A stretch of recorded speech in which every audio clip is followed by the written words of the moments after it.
বোলের মধ্যে চালটা আমি ঢেলে দেব। চালটা ধুয়ে নিয়েছি, একটু বেশি পরিমাণে জল দিয়ে চালটা ভিজিয়ে রাখবো। এটা আমি এইভাবে পরিষ্কার করে নেব। এখানে দেখুন গ্রেটার নিয়েছি, গ্রেটারের সাহায্যে গাজরটা গ্রেট করে নেব।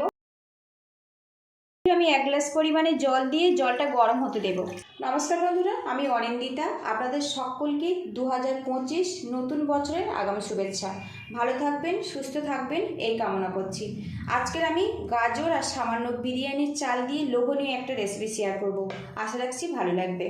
আজকের রেসিপির জন্য এখানে দেখুন 2টো গাজর নিয়েছি, লাল গাজর। যে কোনো গাজর দিয়ে এই রেসিপিটা বানানো যায়। আর এখানে দেখুন সামান্য পরিমাণে নিয়েছি বিরিয়ানির চাল। যে কোনো লম্বা টাইপের চাল দিয়েও এই রেসিপিটা আপনারা বানিয়ে নিতে পারেন। এখানে দেখুন বোল নিয়েছি, বোলের মধ্যে চালটা আমি ঢেলে দেব। জল দিয়ে 2 থেকে 3 বার ভালো করে ধুয়ে নেব।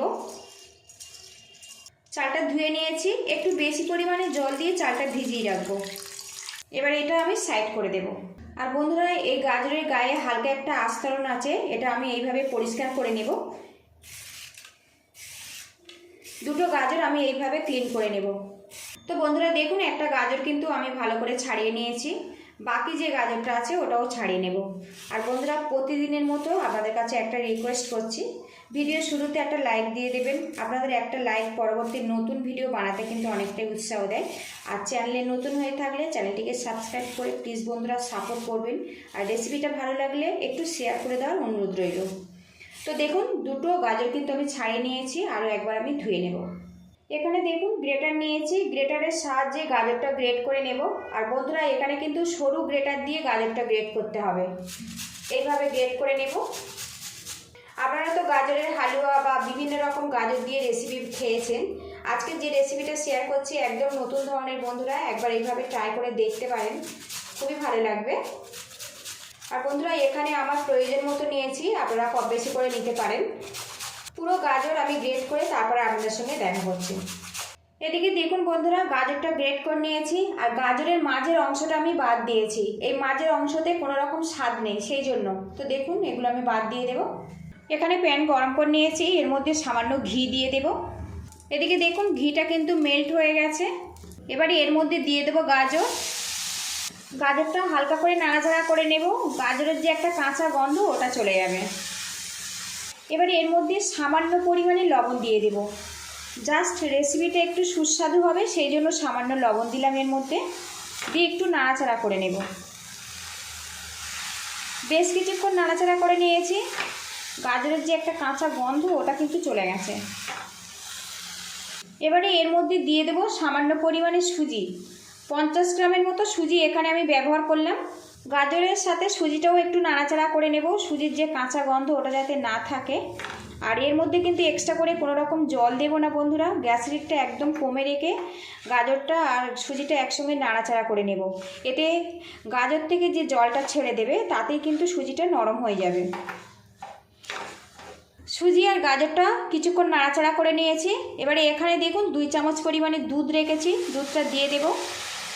আপনারা চাইলে গুঁড়ো দুধও ব্যবহার করতে পারেন। একটু মিক্স করে নেব। আর গ্যাস রেটটা কিন্তু এই সময় একদম কমে রাখতে হবে। এবারে এর মধ্যে দিয়ে দেব স্বাদ মতো চিনি। চিনিটা আপনারা যতটা পছন্দ করেন সেই মতো দিতে হবে। চিনি দিয়েছি, একটু নাড়াচাড়া করে নেব। চিনি থেকে জলটা ছেড়ে দেবে। আর এইভাবে স্প্যাচুলার দিয়ে একটু ম্যাশ করে নেব, তাহলে সুজির কোনো রকম আর দলা থাকবে না। সুজি আর গাজরটা দিয়ে একটা আমার মিশ্রণ রেডি হয়ে গেছে। এখন দেখুন প্যান থেকে ছেড়ে ছেড়ে আসছে, এইভাবে রেডি করে নিতে হবে। এবার এই মিশ্রণটা আমি একটা থালাতে নামিয়ে নেব।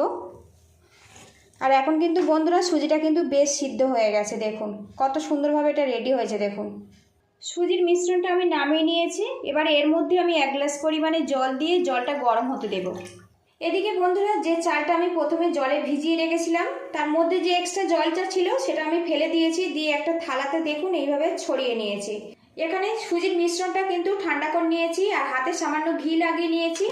এইভাবে একটু হাত দিয়ে ম্যাশ করে নেব। আপনারা চাইলে কিন্তু এইভাবেও পরিবেশন করতে পারেন বাচ্চাদের। এদিকে দেখুন ভালো করে ম্যাশ করে নিয়েছি, এর মধ্যে সুজির কোনো রকম আর দলা নেই। এবারে এখান থেকে কিছুটা মিশ্রণ আমি নিয়ে নেব। আপনারা ছোট বড় যেমন ইচ্ছে শেপ দিয়ে কিন্তু এটা বানিয়ে নিতে পারেন। এটা লম্বাও বানাতে পারেন, আবার গোলও বানাতে পারেন। আমি এখানে গোল শেপ দিয়ে বানিয়ে নিচ্ছি। তো দেখুন কিছুটা মিশ্রণ নিয়েছি, এবার হাত দিয়ে পুরোপুরি গোল করে নেব। তো দেখুন একটা কিন্তু গোল আমার রেডি হয়ে গেছে। এখানে যে চালটা আমি ছড়িয়ে রেখেছিলাম এই চালের মধ্যে দিয়ে দেব। আরও কিছুটা গোল আমি করে নেব, আবার ওই চালের মধ্যে আমি দিয়ে দিলাম। সবগুলো এইভাবে রেডি করে নেব। গাজরের লাড্ডুগুলো কিন্তু আমি রেডি করে নিয়েছি। দেখুন এখানে দেখুন একটা ছিদ্রযুক্ত থালা নিয়েছি, এর মধ্যে সামান্য ঘি লাগিয়ে রেখেছি। এবারে এখান থেকে দেখুন চালের মিশ্রণটা আমি গোল্লার গায়ে বেশ করে লাগিয়ে নেব, যাতে একটা কোট হয়ে যায়। এইভাবে কোট করে নেব। তো দেখুন চাল দিয়ে একটা কোট হয়ে গেছে। এবারে এখানে লাড্ডুটা বসিয়ে দেব। আবারও একটা গোল্লা নিয়েছি, আর এখানে যে চালটা নিয়েছি দেখুন একটু হাত দিয়ে এইভাবে গোল করে দেব, যাতে চালটা এর গায়ে আটকে যায়। আরও একটা লাড্ডু নিয়েছি, রেডি হয়ে গেছে। এইভাবে দিয়ে দেব, আর এই লাড্ডুগুলো কিন্তু একটু ছাড় ছাড় করে দেবেন। এটা যখন কুক হয়ে যাবে অনেকটা কিন্তু ফুলে বড় হয়ে যাবে। সবগুলো লাড্ডু আমি এইভাবে রেডি করে নেব। এদিকে দেখুন বন্ধুরা, চাল দিয়ে লাড্ডুর গায়ে কিন্তু আমি একটা কোট করে নিয়েছি, আর সবগুলো লাড্ডু কিন্তু আমার এই থালাতে ধরেনি, থালাটা একটু ছোট আছে বলে। তো এগুলো আমরা কিন্তু শুধু শুধু পরিবেশন করব। এদিকে যে জলটা আমি প্যানে দিয়েছিলাম, জলটা কিন্তু বেশ ফুটে গেছে। এবারে এর মধ্যে আমি ছিদ্রযুক্ত থালাটার মধ্যে দিয়ে দেব। তো দেখুন এগুলো কিন্তু ছড়িয়ে গেছে, একটু আলাদা আলাদা করে দেব। যখন এটা রেডি হয়ে যাবে অনেকটা কিন্তু ফুলে যাবে। একটা পাত্র দিয়ে 15 মিনিট আমি ভাপিয়ে নেব, তারপরে আপনাদের সঙ্গে দেখা করছি। ঢাকনাটা খুলে নেব।